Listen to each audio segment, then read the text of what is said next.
Welcome back after a long hiatus. What a day to return. The markets are on fire and we're looking for income. So, where should we be looking? As usual, don't listen to just one guy on the internet, but here are some ideas. With our markets down, the S&P in particular down 12% over the last month, down 15% this year. I'm sorry, 14% this year. Where should we be looking for safety? First, we're going to be looking at our sectors. Where should we be looking, broadly speaking, if we're looking for income in these markets as the markets continue to go lower, if they choose to do so? We'll look at sectors. We'll look at a few stocks in there. We're going to be focusing on big names that everyone knows because we don't have time to be talking about tiny companies that are very niche and going into their balance sheets. Just a big overview. Again, do your due diligence, but let's get into it. First sector I would always say to look at in these market downturns is consumer staples. These are going to be your foods, your beverages, your sin stocks, things that people are going to buy no matter what the economy looks like. And thankfully, they are generally one of the more generous yielding sectors. For example, we have Target, also down a good 10 to 12% over the last couple days, but look at that PE under 11, has a yield closing in on 5%. Target is not going out of business. People are going to go there to buy their off-brand clothes, to buy their food, to buy their drinks, those kinds of things. Is the price probably going to fall more if the market falls? Of course it is, but we want that. We want to get these stocks on discount, and as that price falls, that yield goes up. And unless Target is horribly mismanaged or something of that nature, which isn't beyond the realm of possibility, but is it super possible? Who knows? That yield is very likely safe. I don't see places like Target, like Walmart, cutting their dividends or suspending their dividends unless we really do reach the end of days. Similar to that, you have your drink stocks, your Cokes, your Pepsis. As we can see, Coke, slightly higher PE ratio, but not terrible. We aren't in the hundreds. Nice yield of around 3%. If this falls by 20-30%, a beautiful buy if you're looking for nice yield. Similar with Pepsi, very stable PE. We're looking at around 20, very near the upper limits of average. If Pepsi falls by, 50%, by 33%, then you're looking at a 6% yield. Great. Again, these companies very unlikely to cut their dividends unless we really do reach a terrible scenario. If this is just a correction, if this is just a short bear market, these are great things to look at.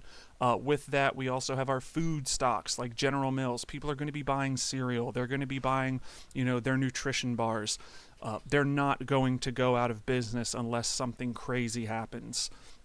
Again, amazing PE, amazing yield. If they fall, if this falls 25%, then you're getting a 5% yield. And again, very unlikely to cut that yield. Is it possible? Sure, it could happen. But is it likely is what we have to look at.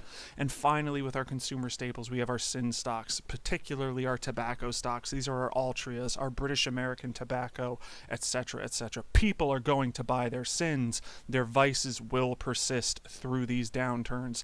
Very, very safe in comparison to your more volatile sectors. And if, for example, you don't want to do all the due diligence on all these companies, you can always look at your consumer staple ETFs. These are things like your Vanguard, your Invesco ETFs. These, again, this is gonna remove having to look at all those things for you. Just do your due diligence as you normally would for any ETF. Now, similarly, another sector I would be looking at is healthcare.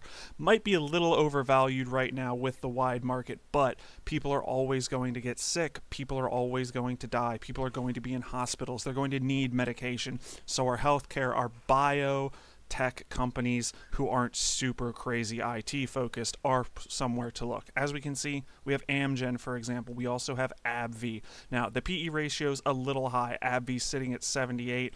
Amgen sitting at 39. These are very likely going to fall a little bit, maybe a lot, but if they do, again, these companies aren't likely to go out of business. They're producing tons of drugs, tons of medications. People are going to need them. Unless there's horrible mismanagement, these are places to look. And again, you can look at your ETFs here. There's tons of healthcare ETFs. Find one that has a PE that you like, that has a yield that you like. This is another sector to look at. And finally, I would be looking at our industrial sector. Now, this one's a little A little bit riskier because industrial output can decline when we have economic downturns. However, it usually doesn't decline as much as something like IT or financials because they are still needing to exist. People need things. For example, we have Amcor creating packaging, International Paper creating paper products. These things are still going to be needed. Will there be a drop off? Absolutely. Will it be as big as the wider market? Very unlikely. And as we can see, a nice PE, a nice yield. Again, these are the three sectors I would really be looking at: your consumer staples, your healthcare stocks, and your industrials. But as usual, do your due diligence. See which you think is going to do the best, which particular stocks in there are going to do the best. Don't just take it from me. One other that I would look at, but I would be careful about, is our energy stocks. Energy is always going to be needed. However, energy is cyclical, and with gas prices falling, because of oil prices falling, which is very likely going to happen, our energy sector might take a big hit, maybe as big as the wide market, so be careful there. It's something to look at, but consider it very carefully. Now, for what you want to stay away from, and here is the big thing: IT and financials. If this does turn into a wider market downturn, it doesn't really matter what what IT you're in, there's going to be a big drop off. We've seen Nvidia crash. The Magnificent 7 in general have been crashing double digits upon double digits. If this does turn into a wider market downturn, if we get a bear market, if the S&P halves, goes down 25-30%, you can expect these things to go down that much with them. So be very careful when you're looking for yield in those. So to sum up, as I said before, our three sectors that we really like: consumer staples, we really like our healthcare, and we kind of like our industrials and maybe energy, but be careful. You're going to want to stay away from your IT, your financials, and one other thing to look at would be, of course, discretionary, consumer discretionary stocks. Be careful there. That's harder. It's with the economy we're in, consumer discretionary stocks are very odd to choose now because of the way that discretionary has evolved. What is discretionary, what isn't? Be careful there as well. Your other sectors, do what you want, but those are the ones that I would really focus on: consumer staples, industrials, and healthcare. As we're looking for yield, again, always be looking at your free cash flow, be looking at your income, make sure that these companies are not over leveraged, those kinds of things. And again, these are just examples of big companies. There are other big companies out there that you could look at. There are mid caps you can look at. I'd probably stay away from the small caps and especially the micro caps in case there is a huge market downturn. But, do as you see fit. And with that, that'll be the end of our little update. Hopefully we'll be back for more in the future. If the market continues to go down, when we're down 25%, 30%, 40%, we'll really be looking at what specific companies to pick in there who are on huge discount, where we can get great yields when they have very healthy cash flow for those dividends. Until next time, see you guys later.